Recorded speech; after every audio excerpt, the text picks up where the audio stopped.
Ce devait être un scrutin pour rassembler le peuple chilien. Il risque désormais de le diviser encore plus.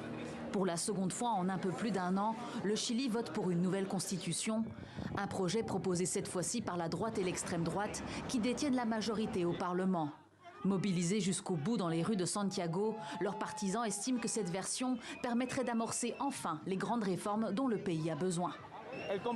L'engagement des organisations de la société civile est tel que quel que soit le résultat, nous continuerons à travailler, car les urgences et revendications sociales qui touchent les Chiliens aujourd'hui ne peuvent plus attendre. De l'autre côté de l'échiquier politique, l'inquiétude règne. Le texte soumis au vote est encore plus conservateur que la constitution actuelle mise en place lors de la dictature d'Augusto Pinochet. Il prévoit notamment de durcir la politique migratoire chilienne, réduire les aides sociales et limiter encore davantage le droit à l'IVG, de quoi susciter la colère des collectifs féministes. Pour moi, c'est très important les droits des femmes. La loi sur l'avortement, par exemple, serait sérieusement affaiblie par cette nouvelle constitution. Il faut aussi garantir les acquis sociaux comme le droit de grève. C'est vraiment très important.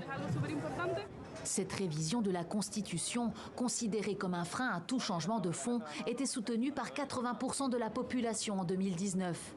Un espoir de changement mis à mal par les scandales politiques et l'instabilité économique. De nombreux Chiliens considèrent désormais que le pays doit faire face à d'autres problèmes. Ce dont ce pays a besoin, ce n'est pas de corriger la Constitution, c'est de corriger la corruption, d'y mettre fin. Les débats devraient porter sur la corruption et non la Constitution. En septembre 2022, le président Gabriel Boric avait soutenu une première version du nouveau texte de constitution proposé par la gauche.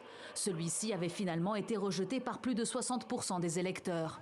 D'après les derniers sondages publiés il y a 2 semaines, cette nouvelle mouture très conservatrice devrait connaître le même sort.